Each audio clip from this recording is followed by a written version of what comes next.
大家好，欢迎收看评论，我是秦伟平。今天呢，我们来到台北市，做这期节目，我们请到了呢台湾的前立法委员钱达先生。我们希望呢对台湾的民主社会经济呢有一定了解。钱达先生，你好。你好。我们在钱达先生，台湾呢是刚经历一次新的政党轮替，今年5月20号呢。新一届的蔡英文政府呢，马上就要上台。马英九政府呢，现在不是到1个月的时间，对不对？我想首先请你呢，跟我们的观众朋友讲一下，就是说，马英九执政这8年以来，台湾的一个经济社会民生的这一个情况，简单讲一下，谢谢你。我本人是蓝营的而且很多朋友都知道我是蓝营。那么在我们看法呢，我们认为马总统呢。他是青年是绝对没有问题的，廉洁没有贪污过，但是我们觉得马英九的做事的能力，尤其是领导国家和领导政党的这种能力和魄力都不足，而且是严重的不足。所以我们觉得马总统在8年前当选的时候，当时是非常非常高的声望，但是还不到8年满。任期还没有满，他的声调已经掉到不到9%，所以可以看得出来，马总统在整个施政的这个政绩方面来讲是非常严重的失败。那尤其到了最后2次的大选，都败给民进党，就败得这么惨，证明这个马英九的这个领导的能力和方向其实有这么一个。那我们认为马总统最严重的偏差就是在党外来讲，对于民进党的批判，他没有能力为自己的政治辩护，也没有能力驳斥民进党的领导。我觉得作为政党竞争来讲，你最起码要有这个能力，否则的话你怎么样领导？但是这次我们作为这个蓝营的人士，我们对国民党这一次的大败确实感到失望，也很伤心可是我们仍然认为，这是国民党的失败，而不是台湾民主的失败。对我觉得这是很重要一个观念，一个概念。就是民主制度其实它最好的一面，就是借着政党竞争，来保持政党的执政党的这个廉洁，而且保证它的效率。如果你效率不行，正向马英九。效率不行，停下来。所以我认为这一次蓝营即使在台湾大败，那并不是台湾民主的失败，而是台湾的这个国民党领导失败。那么，现在洪秀柱能够当选国民党的主席，我们还是对国民党的重新的振兴振作，我们抱有希望，因为我们感觉到。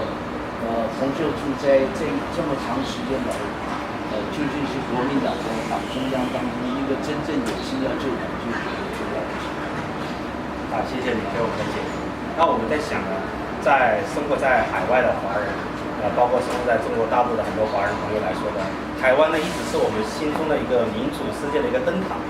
那就我们最近比如说去年开始的地方选举，包括这次的总统选举也好。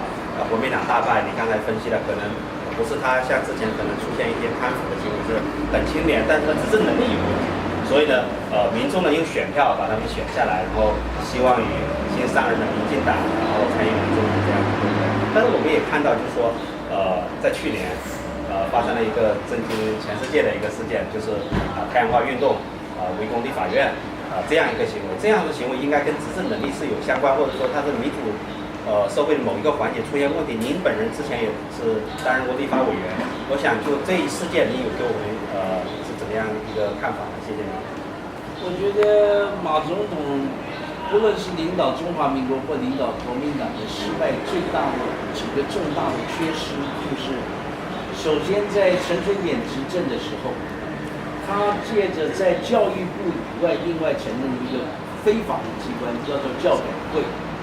然后他就把中小学生的教科书编辑权交给了教改会，所以现在的中小学，台湾中小学课本里面的这这个内容呢，首先是严重的这个仇恨中国，啊，不只是仇恨中共，仇恨中国，看不起中国，啊，因为他把整个中国历史从本国史改成了世界史当中的一章，也就是外国史当中的一个传承。然后本国史呢，就全部只在讲台湾的400年的历史。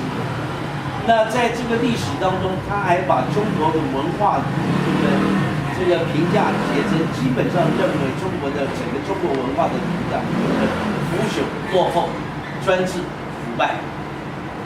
那对于台湾自己的文化呢，就吹嘘它这个是四洋四海的文化，所以造成年轻人一代当中，他对于这个中国大陆的这个整个中国的这个文化呢产生鄙视，啊，那也是从这个里面衍生了对这个台湾自己这个台独的意识的高升，啊，那我得讲一句，我认为台湾是不可能有本事自主性的真正所谓自主性的本土这个台独意识。我们看看台湾的400年的历史，正因为台湾的这个地方太小，它又在中国大陆这么大一个这个土地的边上，它又有非常重要的战略地位，所以在历史上它只有2选1的结果。对，当中国衰弱，它就被列强占领；当中国强大，就把它收回。对，从来不可能有什么台湾自己能够独立的，因为它没有独立的可能性。那在历史上只有存在过台湾国50天的时间，就是第2次世界这个甲午战争以后，清朝把台湾割让给日本，那日本来接收的时候，台湾人民反抗，在那个很短的时间成立了台湾国，那个时候台湾国是抗日，对。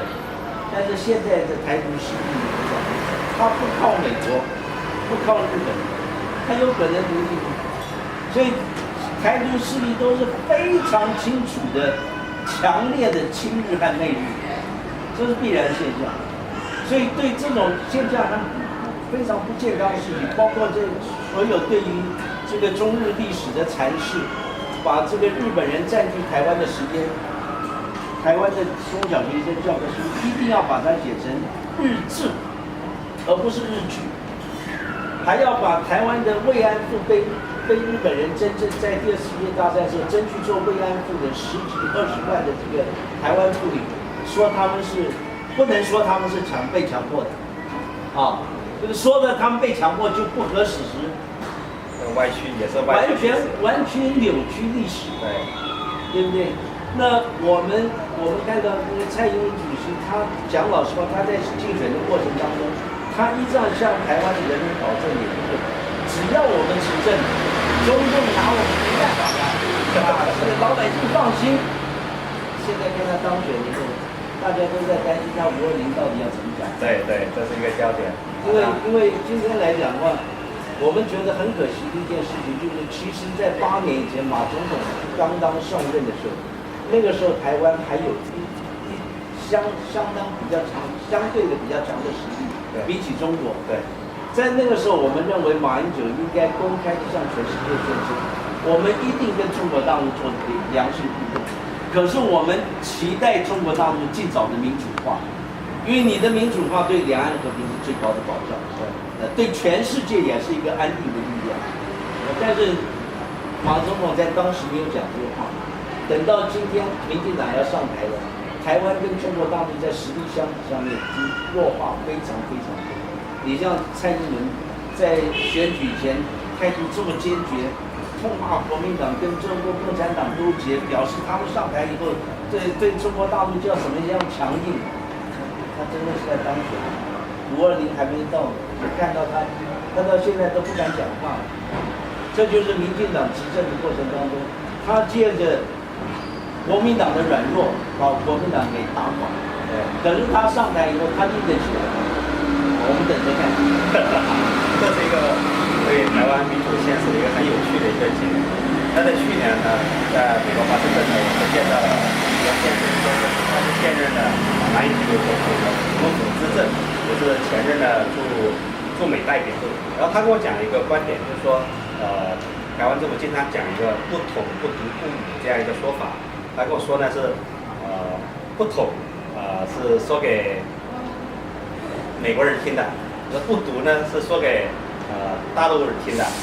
不武呢，说给台湾老百姓听的。他在这个几个地方呢，公众也好，政府之间要保持一个微妙的平衡。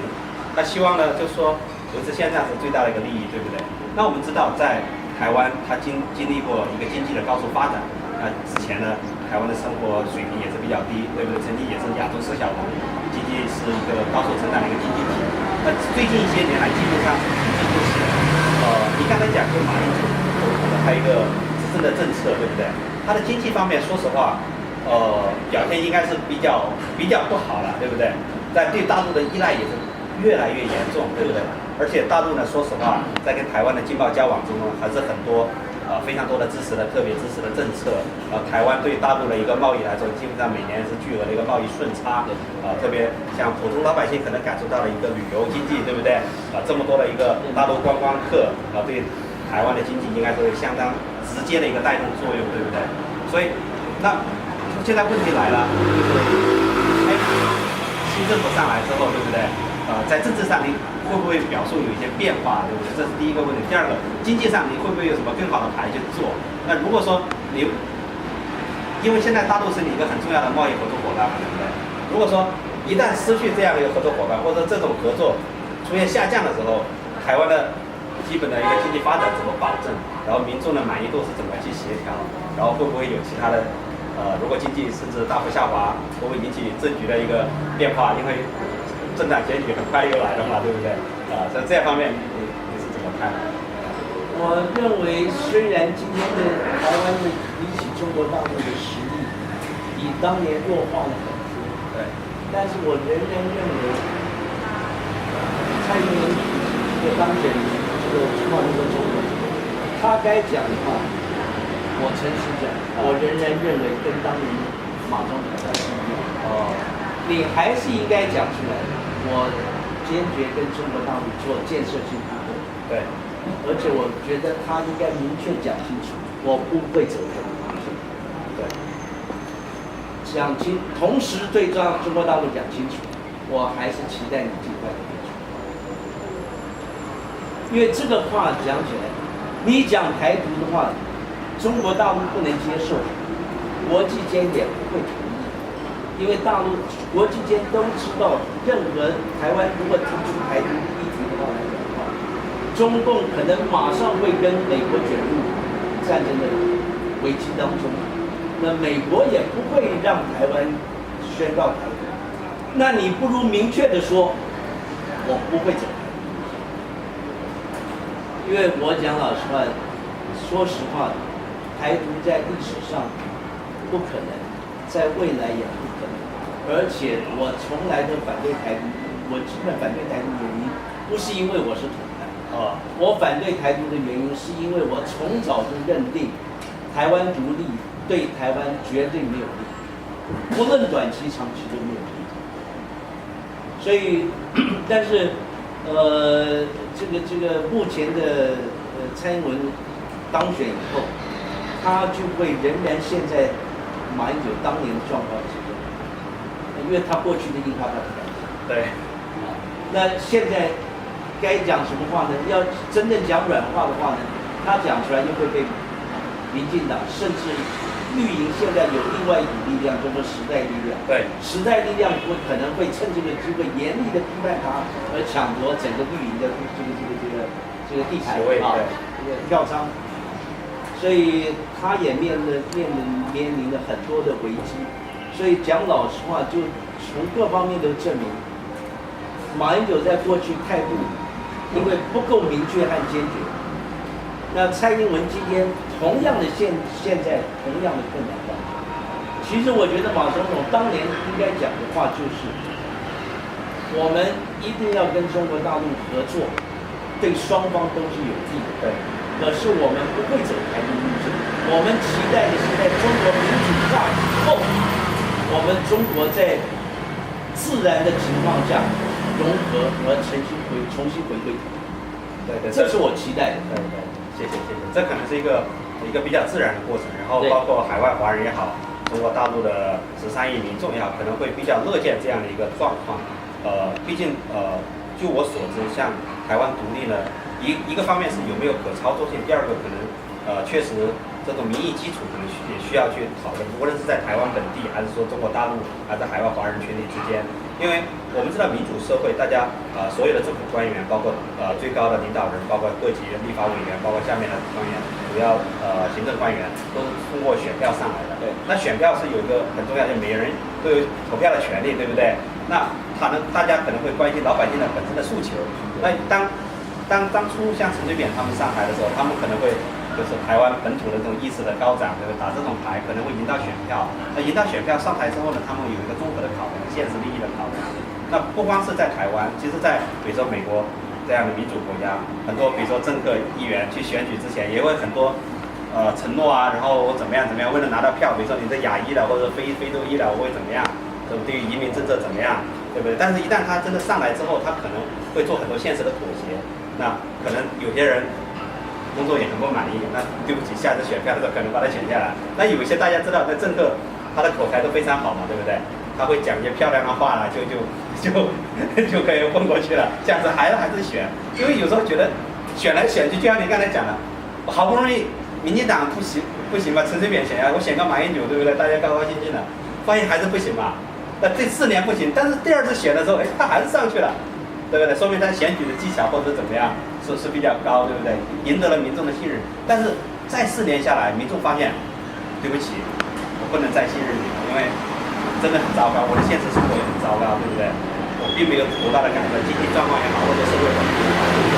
所以这次选的OK，那我就蔡英文来了，我就选蔡英文了，对不对？我不选你国民党代表朱立伦，对不对？然后在想，就是我们有时候有句话就觉得，一方面我们台湾呢是华人民主世界的一个灯塔，另一方面就是说，台湾民主看上去很美，但是实际上它并不远不完美。我一直在讲的就是说，民主呢是我们生活中不可缺少的一部分，但是呢也远远不完美。